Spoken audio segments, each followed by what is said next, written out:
O garçom sussurrou. Por favor, não beba da taça da esquerda.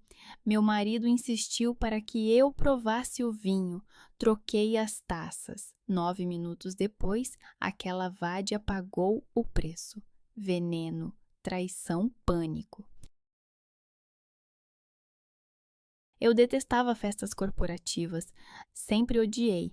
Aqueles sorrisos forçados, brindes vazios, pelo sucesso da empresa, conversas sem sentido com pessoas que você vê todos os dias no escritório e com quem não tem nada de interessante para dizer fora do banco.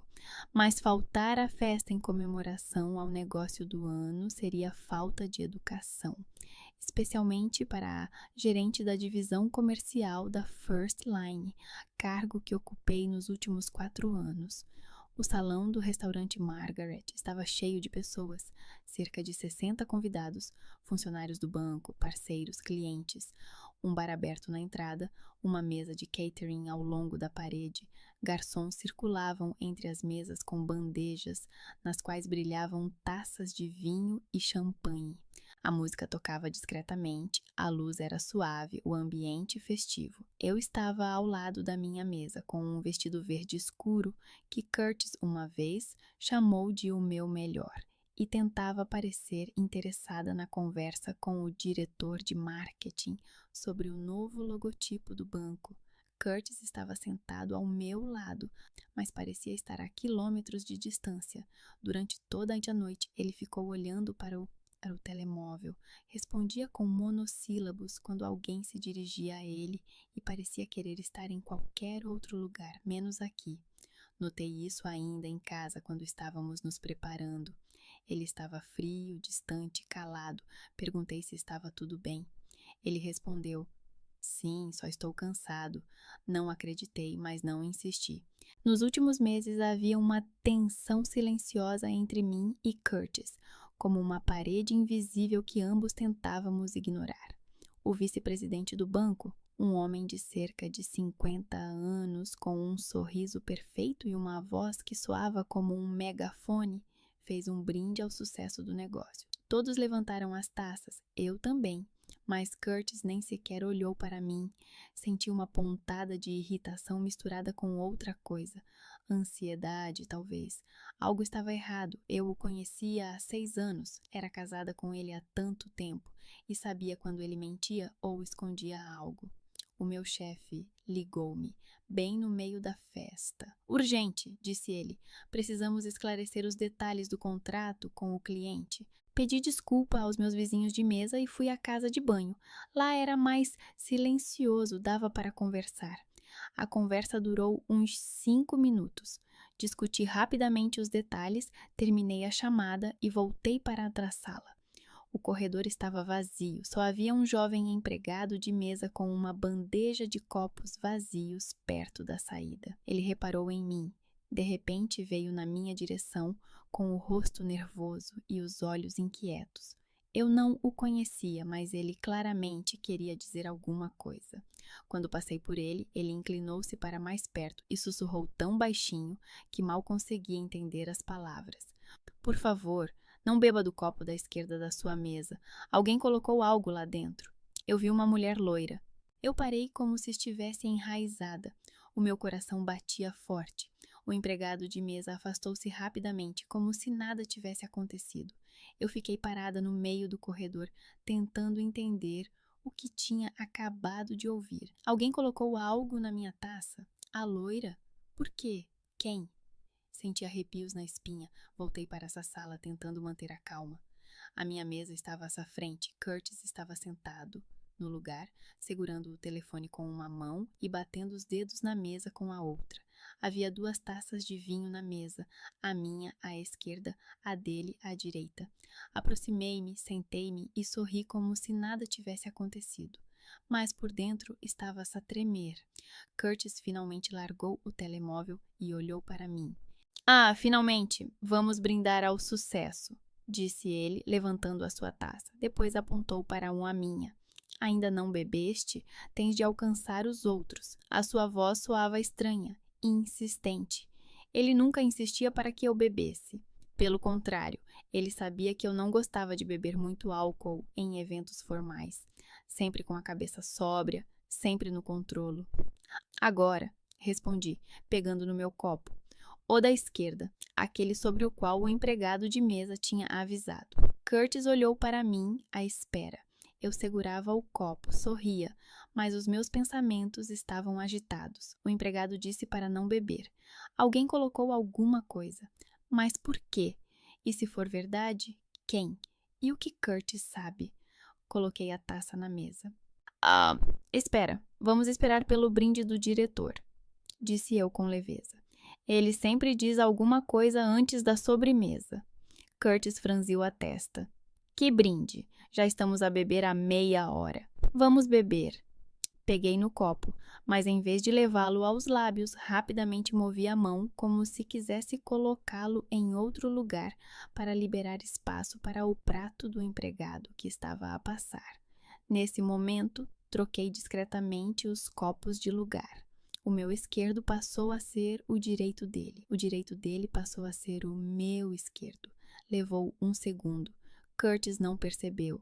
Ele estava novamente a olhar para o telemóvel. Levantei o copo. Agora o copo dele. E sorri. Tudo bem, vamos lá. Ao sucesso. Batemos os copos um no outro. Tomei um pequeno gole. O vinho era normal, nada suspeito. Curtis bebeu mais, quase metade do copo. Observei-o pelo canto do olho, tentando não parecer suspeita. Passaram-se uns 5 minutos. A conversa à mesa continuava. Alguém contava uma piada, alguém ria. Eu mal prestava atenção. Por dentro, estava em pânico, pensando: e se o empregado se enganou? E se fosse uma brincadeira? Ou, ao contrário, e se não fosse? De repente, Curtis empalideceu. Num instante. O rosto ficou cinzento, a testa coberta de suor. Ele agarrou a barriga, os olhos arregalaram-se. Lídia! Sussurrou ele com voz rouca. Estou a sentir-me mal. Ele levantou-se bruscamente, cambaleou, agarrou-se à borda da mesa. As pessoas à mesa se viraram. Curtis, o que aconteceu? Perguntei, levantando-me. Ele não respondeu. Ele correu em direção ao banheiro, mas não conseguiu chegar nem mesmo à saída da sala. Parou no meio do corredor, entre as mesas, e vomitou no chão. Os convidados gritaram e afastaram-se.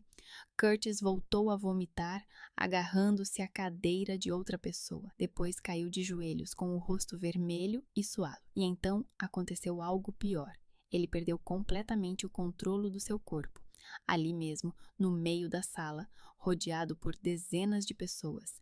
Escândalo, gritos, alguns correram para ajudar, outros se afastaram com repulsa. Eu fiquei paralisada, olhando para o meu marido, que se contorcia no chão em seus próprios fluidos, e não conseguia acreditar no que estava vendo. Isso deveria ter acontecido comigo, deveria ter sido eu. Os garçons correram. Alguém chamou a ambulância. Curtis foi levantado e levado para fora do salão. O diretor do banco tentou acalmar os convidados, dizendo algo sobre intoxicação alimentar, que estava tudo bem. Mas eu vi os rostos das pessoas. Choque, repulsa, constrangimento. Foi uma catástrofe. Olhei ao redor da sala procurando alguém, a loira de quem o empregado falara, e a vi.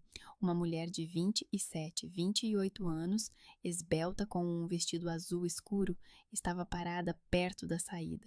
O rosto pálido, os olhos bem abertos. Ela olhou para Curtis, que estava a ser levado para fora da sala. Depois virou-se bruscamente e saiu, rapidamente, quase a correr. Eu reconhecia. Jocelyn Tremblay, esposa de Tobias Merrick, advogado com quem Curtis às vezes trabalhava. Eu os vi algumas vezes em eventos corporativos. Por que ela estava ali? Por que ela fugiu? A ambulância chegou em 10 minutos. Curtis foi levado numa maca. Eu segui atrás no meu carro.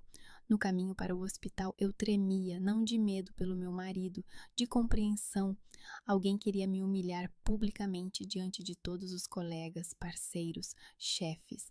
Alguém colocou algo na minha bebida para que eu perdesse o controle, para que me tornasse motivo de riso. Mas Curtis bebeu no meu lugar e agora eu estava sentada no carro com uma pergunta que me atormentava. Ele sabia disso? Sempre pensei com relutância no hospital. Não gosto do cheiro de cloro, não gosto de lençóis brancos, mesmo quando não são seus. Não gosto quando há pessoas por perto que não podem ajudar. Apenas fazem perguntas e anotam algo nos seus formulários, mas agora, sentada na sala de admissão, não tinha medo dos médicos nem do desconhecido, mas sim da resposta. Resposta sobre Curtis, sobre Jocelyn, sobre mim. As primeiras horas foram caóticas. Os médicos corriam de um lado para o outro, as enfermeiras entravam e saíam, apertavam manguitos, colocavam soro. Não me deixavam entrar na sala. O estado é estável, mas estou a receber soro. Espere no corredor. Eu estava sentada numa cadeira de plástico sob uma luz azul pálida. O telefone não parava de tocar.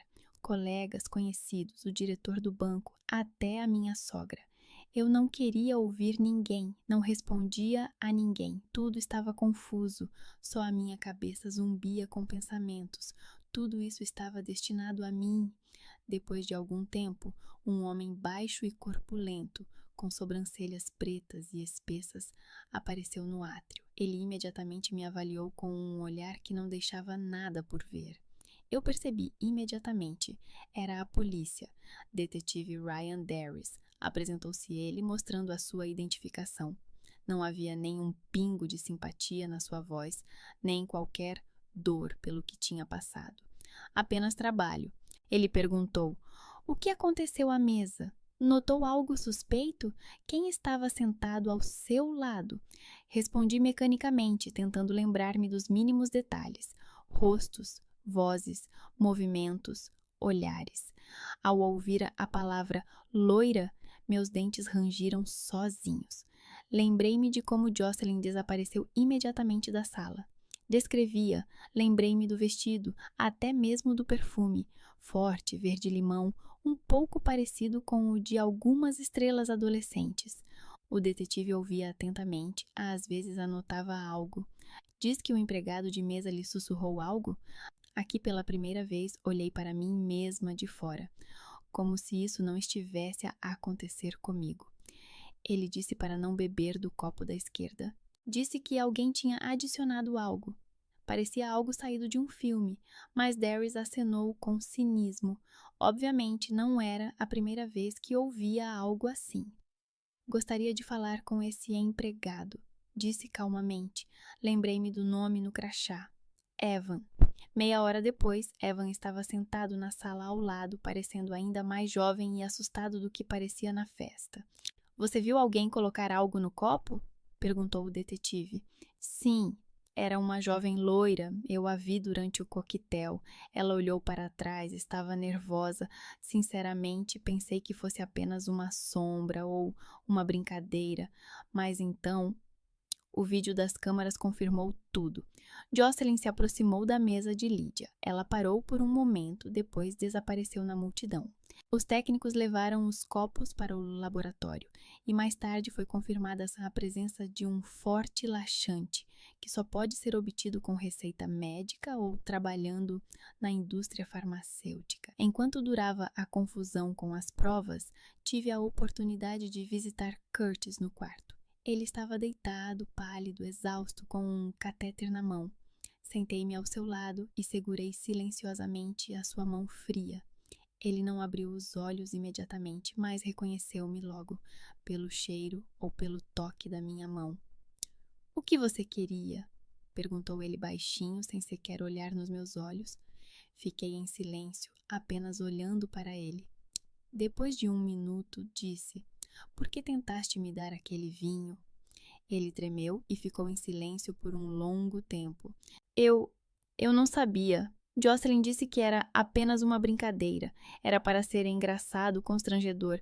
Seria mais fácil concordar com o divórcio. Então me senti muito mal. Percebi que tudo tinha sido preparado e que eu era a sua vítima, destinada à destruição pública. Levantei-me e olhei friamente para ele. "Apaixonaste-te por ela?" Curtis ficou em silêncio. Depois apenas acenou com a cabeça. "Isso dura há quase um ano", sussurrou. Não chorei nem gritei. Simplesmente saí da sala. A porta fechou-se silenciosamente atrás de mim, tornando a pausa ainda mais dolorosa. No dia seguinte, o detetive chamou-me novamente. Disse que a Jocelyn tinha sido detida para interrogatório.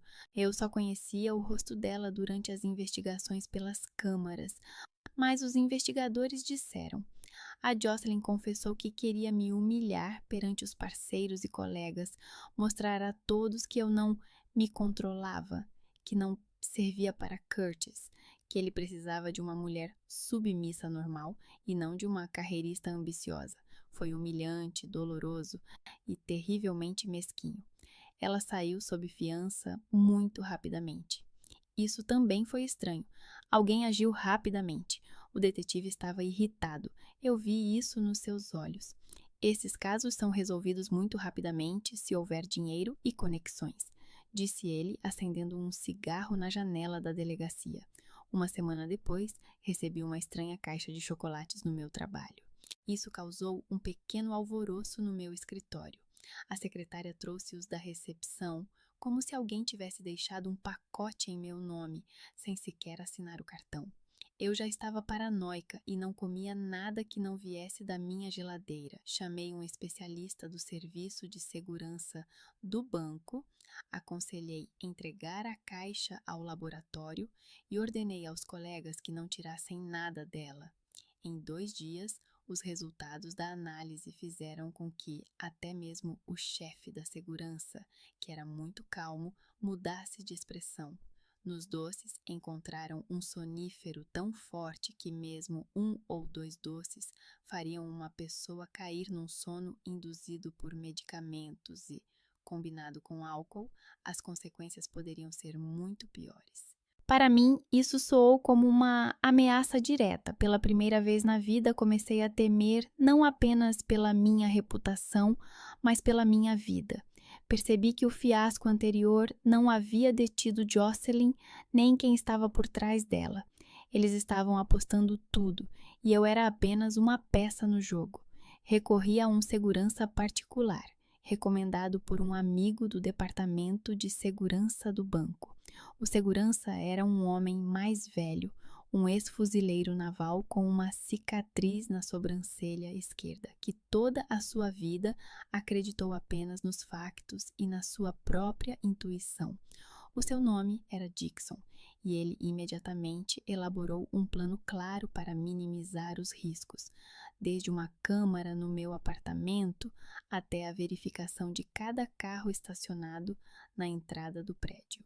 Eu estava voltando para casa tarde da noite quando recebi uma chamada de um número desconhecido. A voz era feminina, fria e muito calma.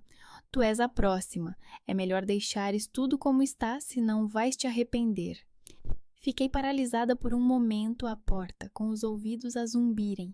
O segurança estava por perto, viu-me pálida como uma parede e ligou imediatamente para o serviço de segurança.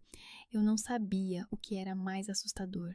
Quem era, o que eles queriam e até onde estavam dispostos a ir.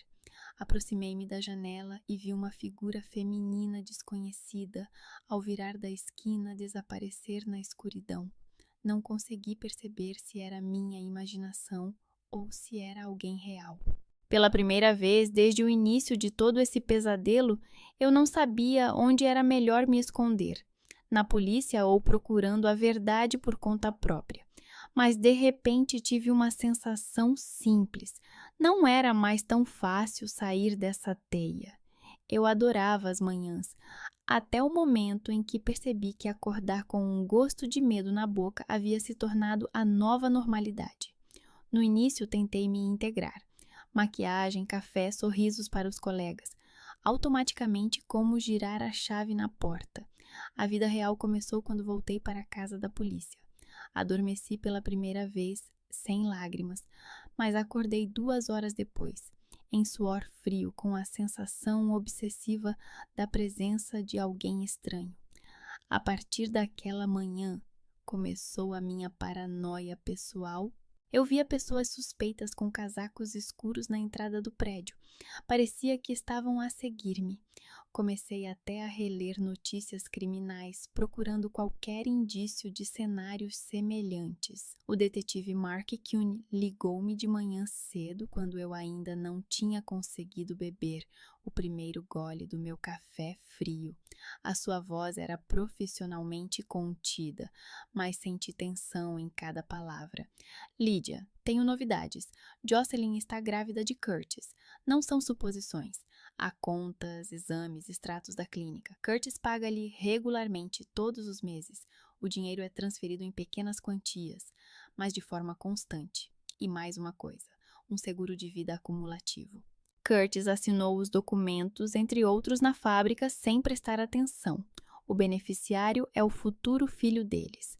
Eu não respondi. Apenas fiquei sentada, apertando o telemóvel contra o peito, como se ele pudesse simplesmente se desfazer nas minhas mãos com toda a cruel verdade. Fragmentos do passado surgiam dolorosamente na minha mente.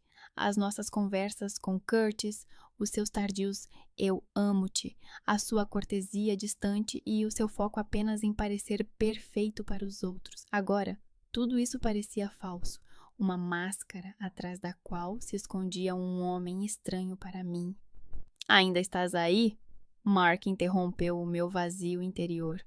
Sim, continua. Os documentos foram assinados há 3 meses. Curtis nem sequer leu os termos. Apenas assinou entre uma dúzia de outros papéis.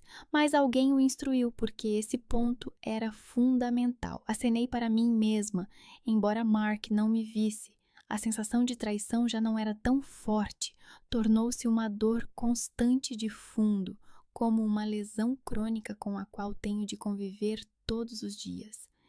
Naquela mesma noite, quando tentava recuperar alguma normalidade, liguei para Jacolina, minha ex-melhor amiga com quem compartilhávamos segredos desde os tempos de escola. Ela falava com naturalidade. Brincava e, de repente, perguntou inocentemente: Escuta, você ainda corre no parque todas as manhãs às 8? Os vizinhos dizem que dá para ver você até da cafeteria Morningside.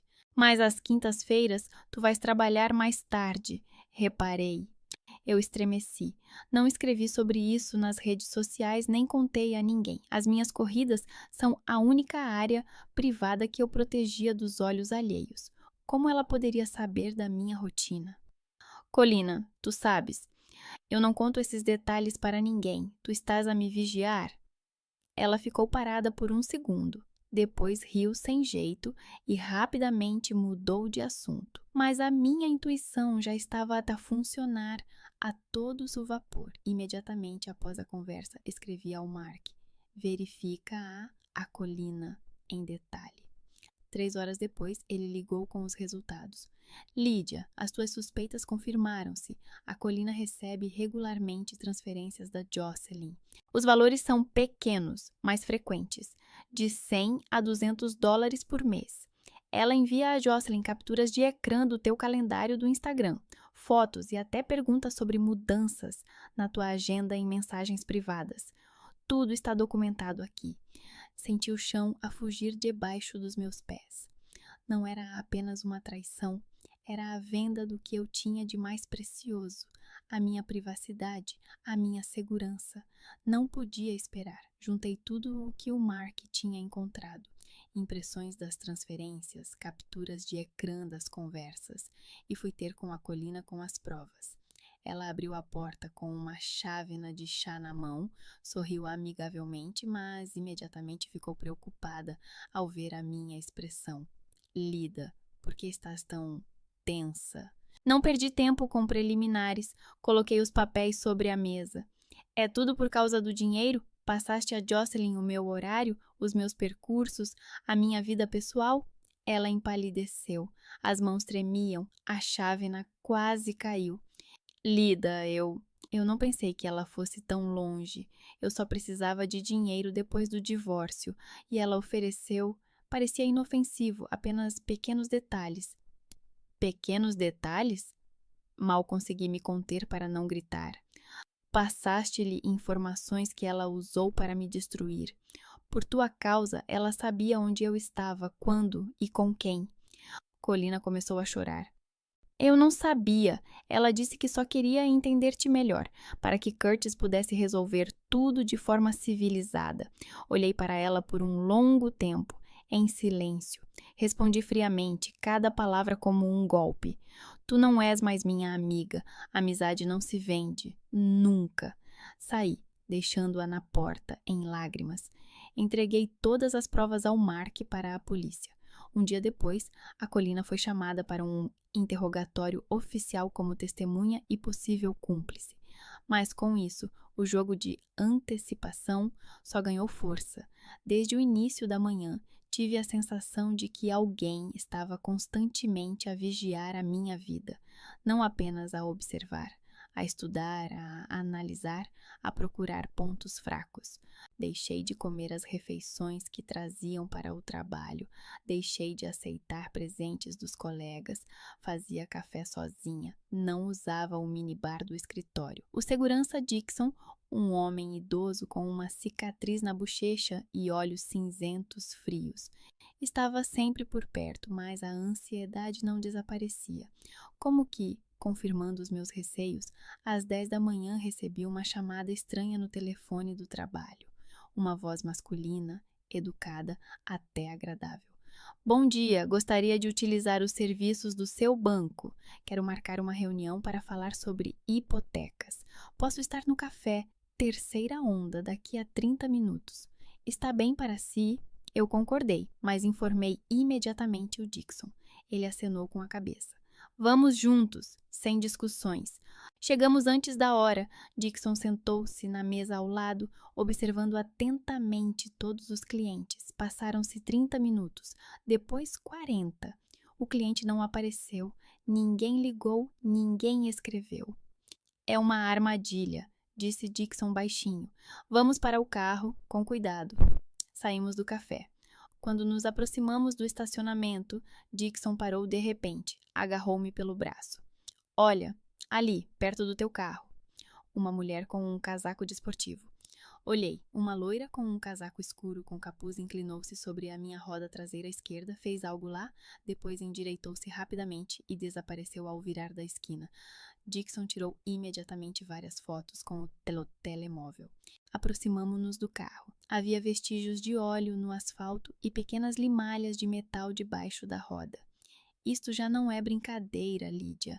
Vamos à oficina. Agora. Na oficina confirmaram os meus piores receios.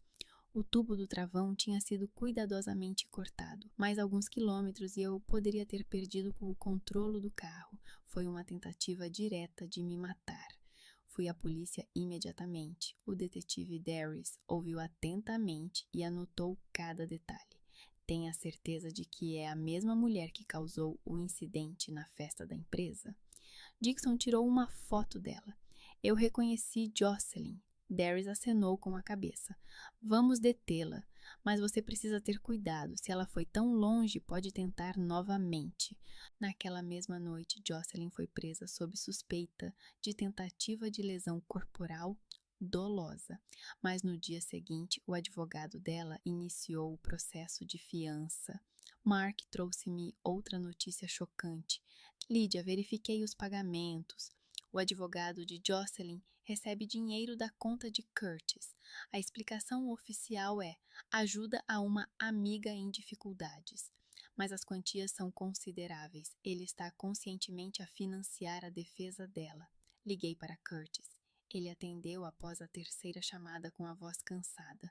O que você precisa, Lídia? Por que você está a pagar o advogado dela? Ela está a tentar me matar e você está a defendê-la? Eu não achei que fosse tão sério assim. Eu só queria evitar um escândalo, queria que tudo acabasse de forma civilizada, com um divórcio. Civilizada? Curtis, ela danificou os meus travões. Isso não é um escândalo, é um crime. Ele ficou em silêncio. Você percebe que é cúmplice? Estás a financiar uma pessoa que está a tentar matar-me. Eu não sabia que ela iria tão longe. Juro. Desliguei o telefone. Com essas palavras, algo dentro de mim se partiu definitivamente. Sentei-me no chão do meu apartamento, abracei os joelhos e repeti o mantra. Tu não és mais meu, tu és um estranho. O Mark apoiou-me como pôde. Sugeriu que eu descansasse, desligasse todos os telefones, esperasse alguns dias num hotel sob a proteção de alguns seguranças. Mas eu recusei. Eu não queria esconder-me, eu queria lutar. No meio da noite recebi uma mensagem anônima no meu e-mail. Ainda achas que és capaz de vencer? Prepara-te para o próximo passo. Não respondi. Simplesmente fechei o portátil e fiquei sentada no canto escuro da cozinha até ao amanhecer, a pensar em cada passo seguinte. O meu estado psicológico estava no limite, não conseguia confiar nem mesmo na Kátia, a vizinha do patamar, que sempre trazia flores nos feriados. Eu tinha certeza. Cada um deles poderia ter sido subornado. Cada um poderia fazer parte desse jogo terrível. Durante o dia, o detetive recebeu novas provas. As câmaras do estacionamento mostraram Jocelyn parada ao lado do meu carro com uma ferramenta nas mãos, depois se afastando rapidamente quando Dixon apareceu. A perícia confirmou o dano intencional ao sistema de freios. A polícia prendeu-a pela segunda vez, mas a fiança desta vez foi mais alta e, novamente, 2 dias depois, o advogado conseguiu a sua libertação e, novamente, o dinheiro veio da conta de Curtis. Eu percebi. Ele não era apenas uma vítima das circunstâncias, ele era um cúmplice consciente, não por medo, não por manipulação, por escolha. Entretanto, Colina prestava depoimento à polícia. Ela confessou que passava informações sobre mim a Jocelyn, mas afirmou que não compreendia as verdadeiras intenções. Disse que precisava de dinheiro após o divórcio, que nunca pensou que a amizade pudesse tornar-se moeda de troca. Eu já não acreditava em ninguém.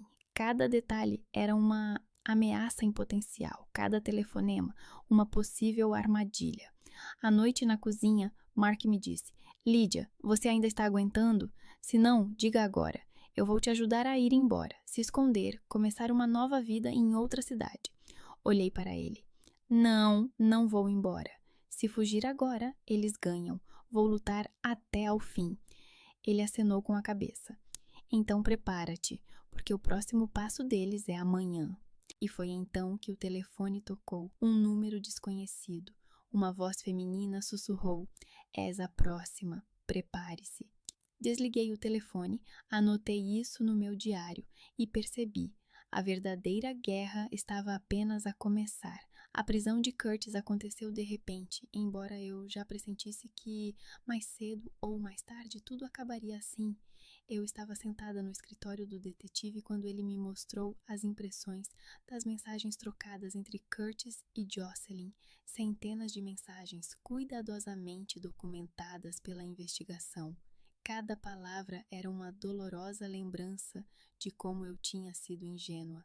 Li-as uma a uma e cada palavra era uma facada no coração. As minhas mãos tremiam enquanto folheava as páginas.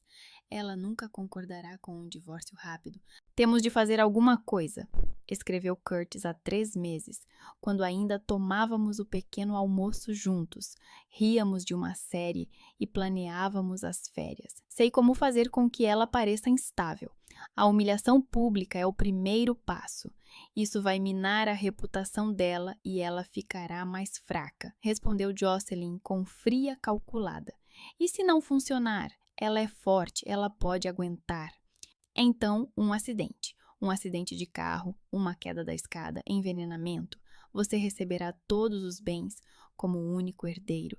Eu ficarei com você e com a criança. Estaremos juntos, como sempre sonhamos. Guardei os papéis. Ficou difícil respirar. Derris ficou em silêncio, dando-me tempo para digerir aquele horror. Ele serviu-me um copo de água e colocou-o sobre a mesa. Eu não toquei nele. Ah, o motivo está claro? Perguntei baixinho, olhando pela janela. Sim, os bens. Tu ganhavas mais do que ele, tinhas o teu próprio apartamento antes do casamento, um carro, poupanças na tua conta pessoal. No divórcio, ele receberia apenas metade do que tinham adquirido em comum. o apartamento que compraram juntos, o carro, talvez parte dos depósitos, mas não os teus bens pessoais. Se você morresse, tudo passaria para ele como marido legítimo, além do seguro do trabalho, além das contas bancárias. Fechei os olhos, tentando não pensar em quantas vezes me deitei ao lado dessa pessoa, confiei nela, compartilhei o mais íntimo. Quando ele será preso? Já foi preso. Agora ele está na delegacia prestando depoimento. Quer vê-lo? Não, nunca mais. Levantei-me e peguei a minha bolsa. Derris acompanhou-me até a saída. Lidia, você conseguiu. Você sobreviveu. Lembre-se disso. Acenei com a cabeça sem olhar para trás. O caso ganhou notoriedade muito rapidamente. A mídia divulgou a história da gerente de banco que foi alvo de uma tentativa de homicídio por parte do marido e da amante por causa de dinheiro. O meu rosto apareceu nas telas de televisão, nos noticiários, nas manchetes dos jornais. Eu detestava essa atenção, mas Mark explicou que a publicidade protege. Enquanto todos estão a ver, é mais difícil me prejudicar. Contratei um advogado, um homem experiente de 50 anos, com cabelos grisalhos e mente fria. Ele me preparou para o julgamento, explicou o procedimento e me alertou sobre as possíveis perguntas da defesa. Eles vão tentar te apresentar como uma mulher fria e calculista que levou o marido ao desespero. Esteja preparada para perguntas desagradáveis sobre o vosso relacionamento, vida íntima, finanças. Estou preparada, respondi, embora na verdade não tivesse a certeza. O julgamento começou 2 meses depois. Acordei naquela manhã com uma sensação de irrealidade, como se tudo isso não estivesse a acontecer comigo, mas com outra pessoa, e eu estivesse apenas a observar de fora. Vesti um terno preto sóbrio, prendi o cabelo num coque e usei o mínimo de maquiagem. Queria parecer forte, composta, inabalável. A sala do tribunal estava lotada. Jornalistas, espectadores, curiosos. Sentei-me na primeira fila, sentindo dezenas de olhares sobre mim. Não olhei para eles, olhei apenas para a frente, para a cadeira do juiz, para as mesas dos acusados. Curtis estava sentado à direita, ao lado dele estava o advogado, com um fato caro. Ele parecia mais magro, pálido, com olheiras escuras. O cabelo estava mal cortado. Ele não olhou para mim, olhos no chão, mãos apertadas sobre a mesa. Jocelyn estava sentada noutra mesa, separada. A sua advogada, uma jovem mulher ruiva, sussurrava-lhe algo, mostrava-lhe documentos. Jocelyn parecia exausta, pálida, com olheiras, mãos trêmulas. A barriga estava ligeiramente arredondada. A gravidez estava a tornar-se evidente. Ela olhou para mim uma vez, rapidamente, quase assustada, e imediatamente desviou o olhar. Eles não se olhavam. Curtis e Jocelyn, aqueles que há 1 mês planeavam um futuro juntos, agora estavam sentados como inimigos em lados opostos da sala. A juíza, uma mulher severa de 60 anos, anunciou o início da sessão. O procurador começou com a exposição da acusação. A sua voz era calma, metódica, sem emoção. Curtis Grant e Jocelyn Tremble são acusados de conspiração para homicídio, tentativa de homicídio e fraude. As provas incluem correspondência, transferências bancárias, perícias dos freios danificados do carro da vítima e depoimentos de testemunhas. O motivo: apropriação dos bens da vítima. Em seguida, começou a apresentação das provas. O promotor apresentou metodicamente cada elemento: capturas de ecrã da correspondência, extratos bancários, fotografias do carro danificado, atestados médicos sobre o envenenamento de Curtis na festa da empresa. A primeira tentativa, humilhar publicamente a vítima, colocando um laxante forte na sua bebida durante o evento da empresa. A tentativa falhou porque a vítima trocou os copos. Em vez dela, Curtis Grant foi a vítima. A sala ficou em alvoroço. O juiz teve de bater o martelo. Segunda tentativa. Envio de doces envenenados para o local de trabalho da vítima. Os doces continham uma grande dose de sonífero. A vítima não os consumiu e os enviou para a análise. Terceira tentativa: danificar o sistema de travagem do carro da vítima. As câmeras filmaram Jocelyn Tremblay perto do carro. A análise confirmou o dano intencional. Cada facto caía sobre mim como um fardo pesado. Eu ouvia e não conseguia acreditar que tudo isso era sobre a minha vida. Então, começaram a chamar as testemunhas. O primeiro foi Evan, o empregado de mesa da festa da empresa. Ele prestou depoimento nervosamente, contou que viu uma mulher loira perto da minha mesa, que ela colocou algo no meu copo. Tenha certeza de que era a acusada Jocelyn Tremblay? Sim, reconhecia pela fotografia. A seguinte foi Colina. Ela caminhou até ao banco das testemunhas com os olhos baixos, segurando a bolsa com as mãos trêmulas. Parecia mais velha do que eu me lembrava. O rosto estava cinzento, o cabelo despenteado. Sob juramento, ela confessou que passou informações sobre mim para Jocelyn, em troca de dinheiro, durante vários meses. Sabia para que ela precisava dessas informações? Não, quer dizer, pensei que fosse apenas para o divórcio. Ela disse que Curtis queria uma separação amigável e que precisava de saber a agenda da Lídia para evitar conflitos. Recebeu dinheiro? Sim, 100, $200 por mês. Sente-se culpada? Colina começou a chorar. Sim, arruinei uma amizade. Traí a pessoa mais próxima de mim. Nunca me perdoarei por isso. Olhei para ela sem emoção. Não senti pena nem raiva, apenas um vazio. Depois chamaram a minha sogra. Ela entrou na sala com a cabeça erguida, vestindo um terno bordô caro, com uma expressão fria no rosto. O cabelo estava perfeitamente penteado, a maquilhagem impecável. Ela parecia estar indo a um evento social e não a uma audiência no tribunal. Eu sabia que ela sempre me considerou indigna do seu filho, não suficientemente obediente, não suficientemente submissa, demasiado ambiciosa. Mas o facto de ela saber dos planos de assassinato e ter ficado calada estava além da minha compreensão. Sob juramento, ela prestou depoimento com uma voz fria e calma. Eu queria netos. É um desejo natural de toda mãe. Lídia não me deu isso. Ela estava focada na carreira, não na família. Não era isso que eu esperava da esposa do meu filho. Você sabia do relacionamento do seu filho com Jocelyn Tremblay? Sim, ele me contou.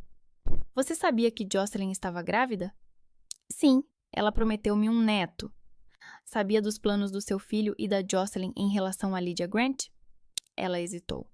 O advogado do procurador mostrou-lhe as impressões das mensagens. Trocou mensagens com o seu filho. Numa das mensagens ele escreve: Mãe, sei que me apoia. Em breve, tudo mudará. Você respondeu: Faça o que for preciso, estou do seu lado. Verona empalideceu, mas manteve a compostura. Eu pensei que se tratava de um divórcio. Eu não sabia dos planos específicos. Mentira. Eu vi toda a minha correspondência nos autos do processo. Ela sabia, talvez não todos os detalhes, mas sabia o suficiente. Mas não havia provas suficientes para um processo criminal. Ela recebeu apenas a condenação moral da sociedade. Quando ela desceu do tribunal, os nossos olhares se cruzaram.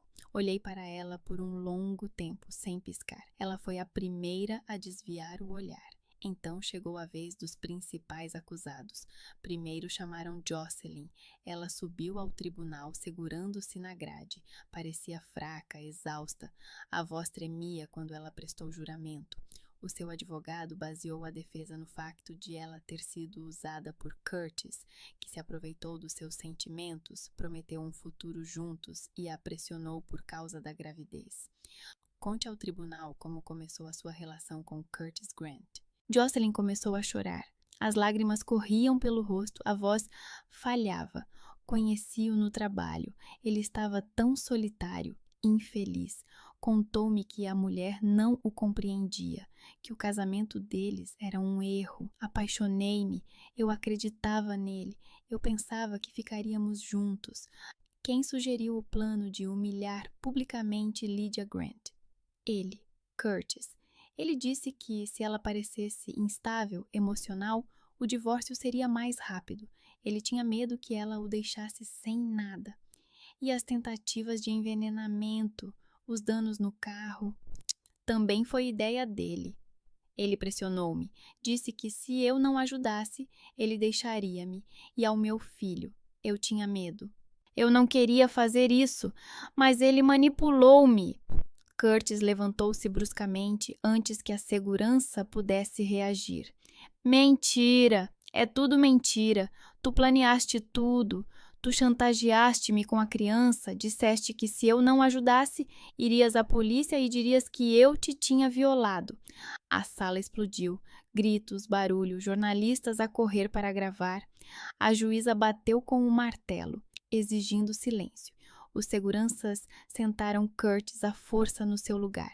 Jocelyn gritava entre lágrimas. Eu nunca o chantageei.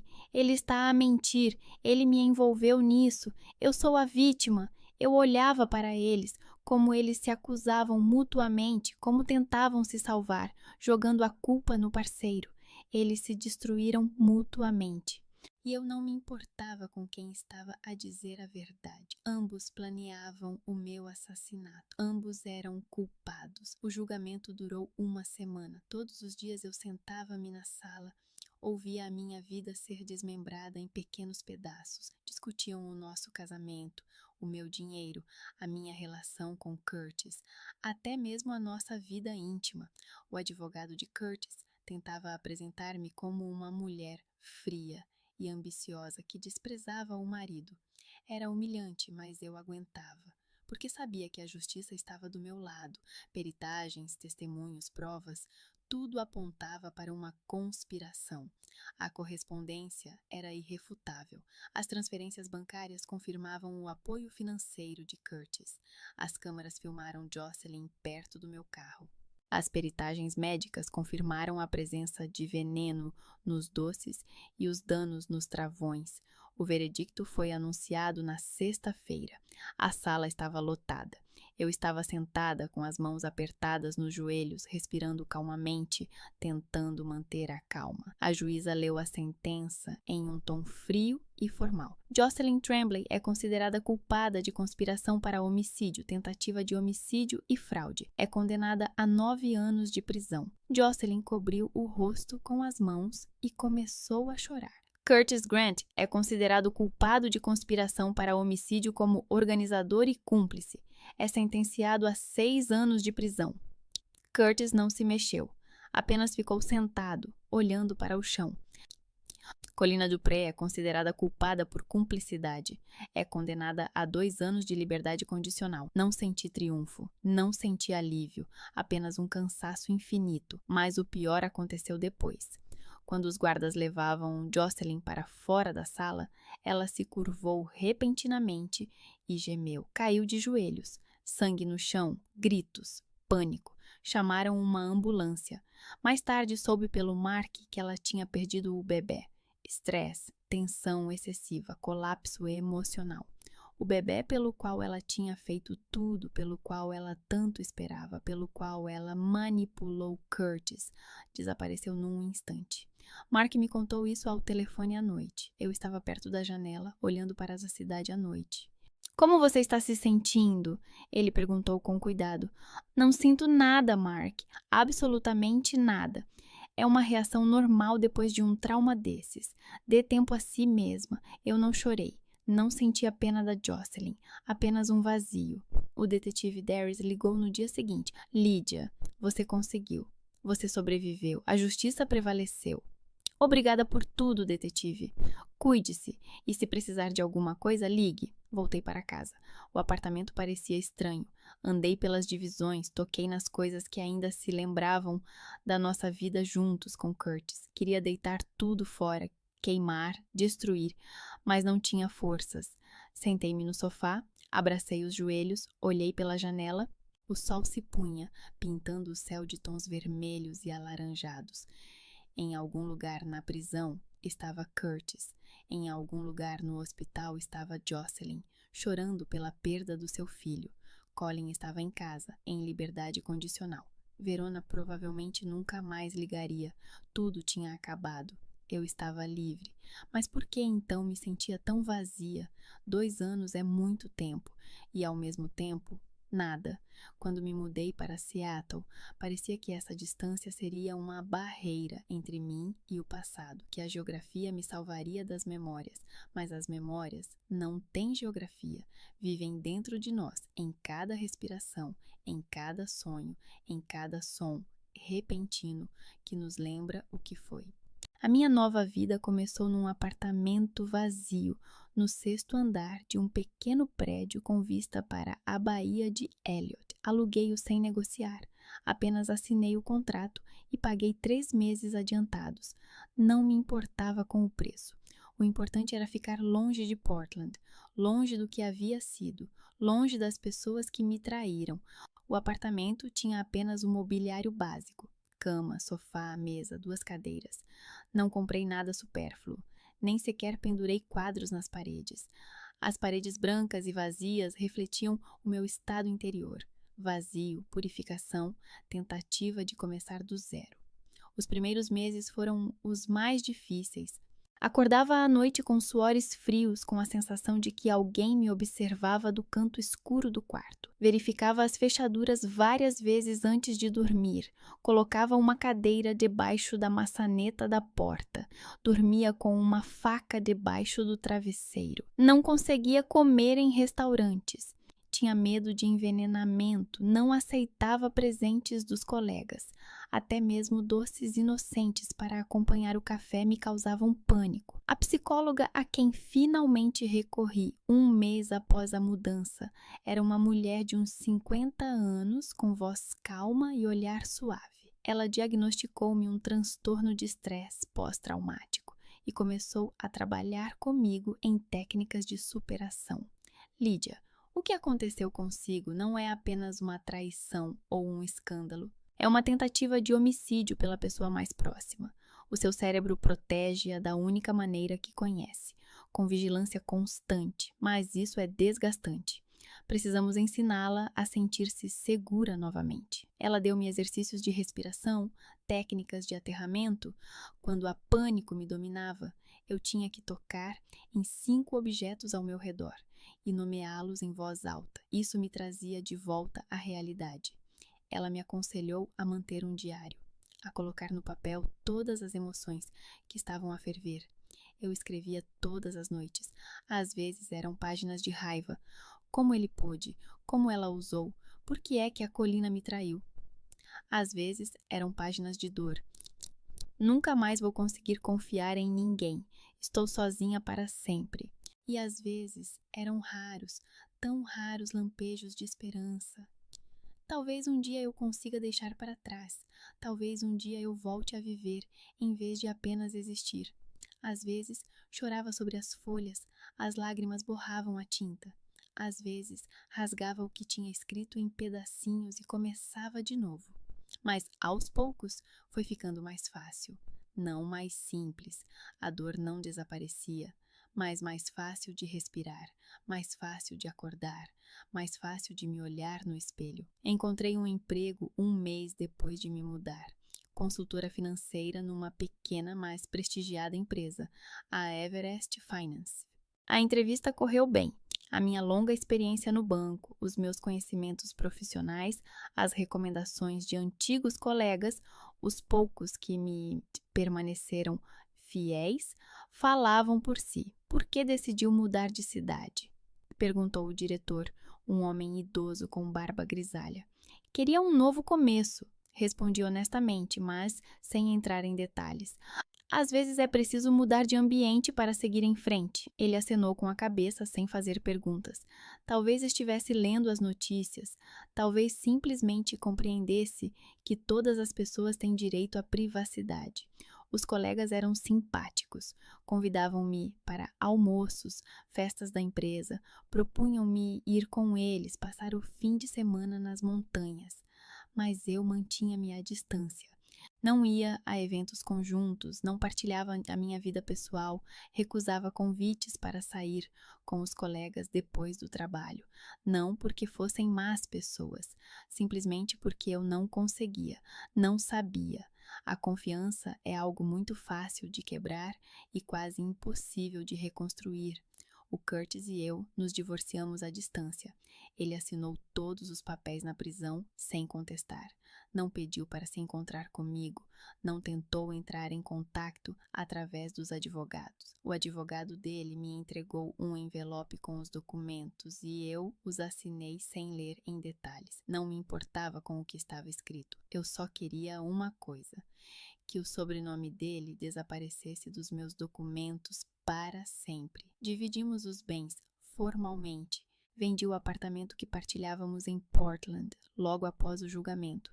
Não queria entrar lá, não queria ver aquelas paredes onde morávamos juntos, onde ele me beijava e, ao mesmo tempo, planeava o meu assassinato. Coloquei o dinheiro da venda numa conta separada e não toquei nele. Parecia-me manchado, sujo. Também vendi o carro. Comprei um novo japonês fiável, sem nenhuma lembrança. Cada vez que me sentava ao volante, pensava nos travões danificados e em como estive perto da morte. Cortei todos os laços com o passado, sem exceção. Bloqueei a minha ex-sogra no telemóvel, depois que ela tentou ligar-me 3 vezes durante a semana após a sentença. Não queria ouvir as suas desculpas, não queria ouvir como ela explicava o seu silêncio. Ela sabia dos planos do Curtis. Isso é suficiente. Não há perdão. Vi a Colin uma vez, por acaso na rua em Portland, quando fui lá para encerrar os últimos assuntos legais. Ela me viu de longe, parou, agarrou-se ao corrimão da cerca, quis dizer alguma coisa. Abriu a boca, deu um passo à frente. Eu simplesmente passei por ela, sem parar, sem virar a cabeça. Não tinha palavras para ela. E nunca terei. Mark, o meu detetive, às vezes ligava, perguntava como eu estava, se precisava de ajuda. Eu respondia brevemente: tudo bem, obrigada pela preocupação. Se precisar de alguma coisa, eu ligo. Ele compreendia que eu não queria falar sobre o passado, que cada telefonema seu era uma lembrança daqueles acontecimentos. Aos poucos, os telefonemas tornaram-se mais raros, depois pararam completamente. Eu estava-lhe infinitamente grata pelo que ele tinha feito, por ter me salvado a vida, mas eu não precisava de uma lembrança constante. A vida em Seattle fluía lentamente, monotonamente, previsivelmente. Trabalho, casa, ginásio, loja, casa. Eu não saía para encontros, não conhecia homens, nem sequer pensava nisso. O romance parecia-me algo de outra vida, inatingível, estranho, mas então aconteceu um encontro casual que mudou algo em mim. Eu estava sentada no café Morscapina, perto do escritório, a ler o relatório trimestral no tablet, a fazer anotações com o stylus, quando alguém se aproximou da minha mesa. Lydia? Lydia Grant? Eu ergui os olhos, pronta para me defender. À minha frente estava um jovem de 25 ou 26 anos, com uma jaqueta jeans e calças jeans pretas, com uma mochila nas costas, cabelo claro, olhos castanhos bondosos, sorriso inseguro. O rosto parecia familiar, mas não consegui lembrar de onde. Desculpe, nós nos conhecemos? Perguntei friamente, afastando-me instintivamente.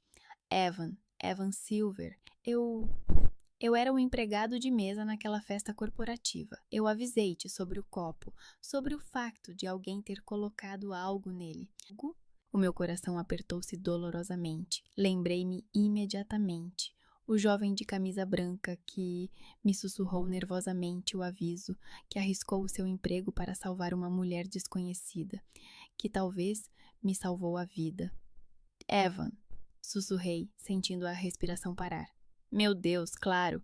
Desculpe, eu só não esperava vê-lo aqui. O que você está fazendo em Seattle? Ele sorriu sem confiança, ajeitou a alça da mochila.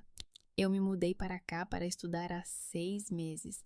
Entrei para o Instituto de Culinária. Sonho em me tornar chefe, não apenas um garçom em eventos corporativos. Você também mora aqui? Sim, mudei-me há 2 anos, mudei de emprego, comecei uma nova vida. Ficamos em silêncio. Entre nós pairou aquela pausa especial, cheia de memórias comuns daquela noite terrível, do que poderia ter acontecido. Posso sentar-me por 1 minuto? Perguntou ele cautelosamente, apontando para uma cadeira vazia. Se não se importar, é claro. Parte de mim queria recusar, defender-me, fechar-me, mas a outra parte, aquela que estava cansada da solidão, sussurrou baixinho: É o Evan.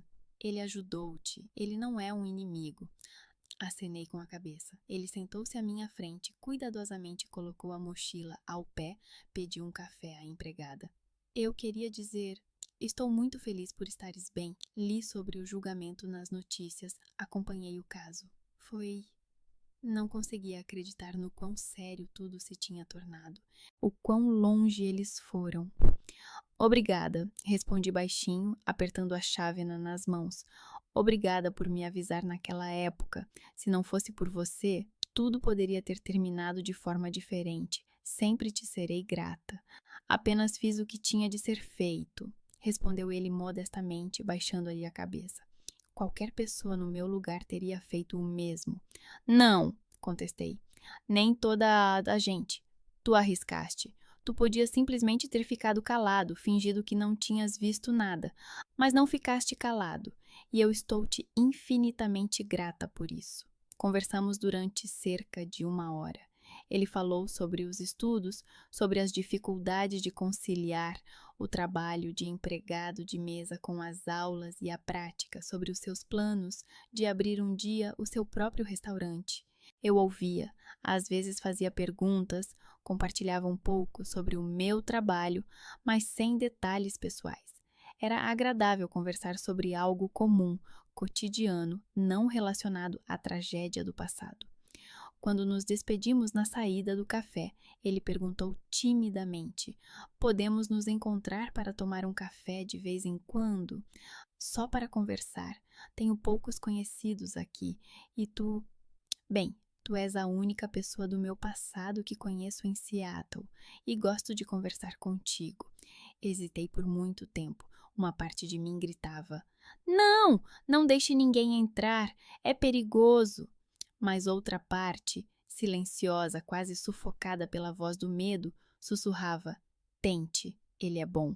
Ele salvou você. Tente confiar novamente.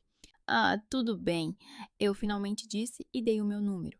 A partir daquele dia, começamos a nos encontrar uma vez a cada 2 ou 3 semanas, apenas para tomar café na nossa cafetaria favorita, às vezes para passear ao longo da orla, quando o tempo permitia. Evan era simples, sincero, sem segundas intenções ou manipulações. Ele não fazia perguntas sobre o julgamento, não tentava salvar-me ou corrigir-me, apenas estava ao meu lado quando me sentia sozinha, contava histórias engraçadas da cozinha do restaurante, mostrava fotos das suas experiências culinárias. Aos poucos, muito aos poucos, comecei a confiar nele.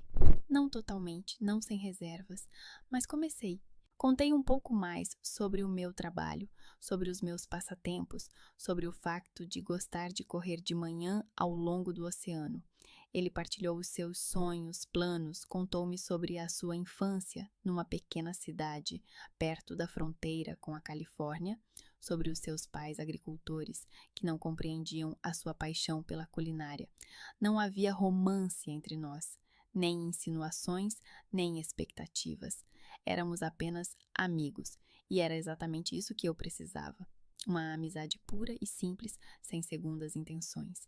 Numa manhã chuvosa de março, quando voltei da corrida molhada e congelada, encontrei um envelope na caixa de correio. Sem remetente, apenas o meu nome, escrito com uma caligrafia feminina elegante. Sem carimbos postais. Alguém o colocou pessoalmente. Abri-o com receio, com aquela sensação familiar no estômago. Dentro havia uma carta, várias páginas escritas à mão com tinta azul. Olhei para essa assinatura no final da última página. Jocelyn. O meu coração acelerou. As minhas mãos tremiam. Quase deitei a carta fora sem ler. Mas algo, curiosidade, desejo de entender? Me fez sentar no sofá e abrir as folhas. Lídia, não sei se você vai ler esta carta. Não sei se tenho o direito de escrever para você. Provavelmente não, mas vou escrever mesmo assim, porque não consigo viver com esse peso na consciência. Quero pedir desculpa. Sei que essa palavra não vale nada depois do que fiz, mas mesmo assim digo desculpa, desculpa pela dor que causei, desculpa por ter tentado tirar a tua vida, desculpa pela traição, manipulação, mentiras, falsidade. Perdi o meu filho depois do julgamento, tu deves saber disso. Os médicos disseram que foi estresse, sobrecarga emocional. Eu queria esse filho mais do que qualquer coisa no mundo. Ele era a minha justificação, a minha esperança, o meu futuro, e eu o perdi. Talvez seja um castigo justo. Talvez Deus me tenha castigado pelo que eu queria fazer contigo. Aqui na prisão tenho muito tempo para pensar. Demasiado tempo. Penso em ti todos os dias, em como foste forte durante o julgamento, em como passaste por todo esse horror e não te quebraste. Eu odiava-te quando planeava tudo isso. Tinha inveja, queria estar no teu lugar, bem-sucedida, independente, confiante, respeitada. Agora compreendo. Tu mereceste tudo isso com o teu trabalho, a tua inteligência, a tua honestidade. E eu queria roubar o que era teu por direito. Não peço perdão. Sei que não o mereço. Só quero que saibas que compreendo os meus erros. E se daqui a muitos anos conseguires esquecer a dor que te causei, saiba que será uma vitória tua, não um mérito meu. Vive, sê feliz, mereces tudo de melhor, o que eu nunca consegui desejar-te antes, com respeito e profundo arrependimento, Jocelyn. Li a carta uma vez, devagar, pensativamente, depois dobrei as folhas, coloquei-as de volta no envelope e abri a gaveta da secretária. Coloquei-a lá, debaixo de contas e documentos antigos. Não a queimei, não a rasguei, não a deitei fora, simplesmente deixei-a lá. Talvez um dia responda, talvez não, talvez daqui a alguns anos a leia novamente e sinta algo diferente, mas por enquanto simplesmente deixei-a lá. A vida continuava lentamente, mas avançava. A primavera em Seattle era fria, com chuvas frequentes e raros raios de sol. Mas eu adorei esse tempo.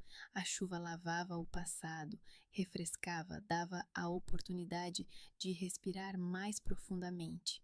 Comecei a correr todas as manhãs ao longo do oceano. Este tornou-se o meu novo ritual, a minha meditação, a minha maneira de permanecer em contato com a realidade. Saía a correr às 6 da manhã quando a cidade ainda dormia, as ruas estavam vazias e apenas as gaivotas gritavam sobre a água. Corria ao longo da Alki Beach, ouvia o barulho das ondas, sentia o vento salgado no rosto, observava o sol a nascer lentamente no horizonte.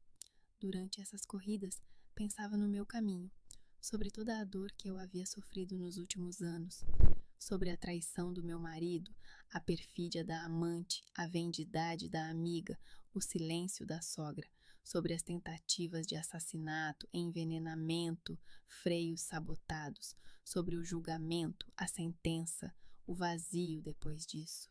Mas também pensava na força, no fato de ter sobrevivido, que passei pelo inferno e saí viva, não intacta.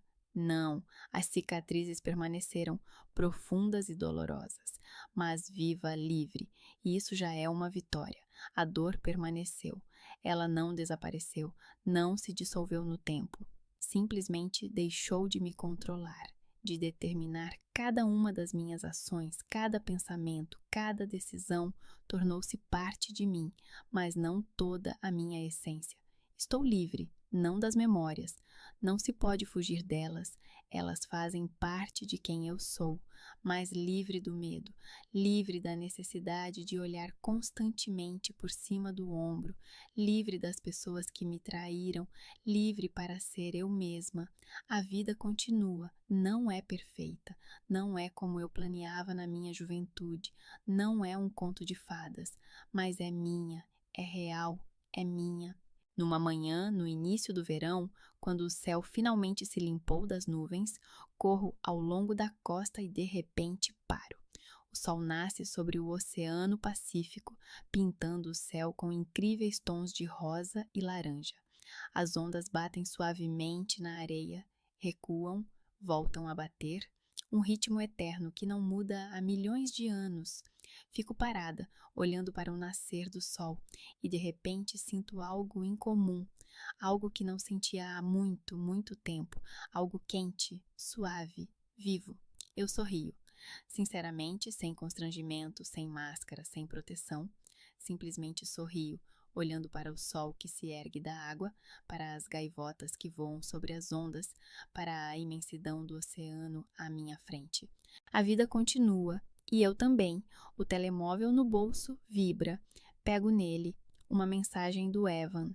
Olá, passei no exame final com nota máxima.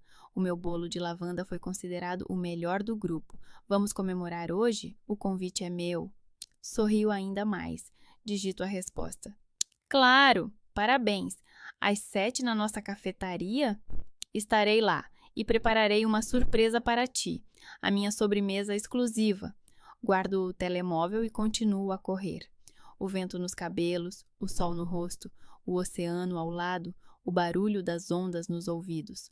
O coração bate regularmente, a respiração é calma, os pensamentos são claros.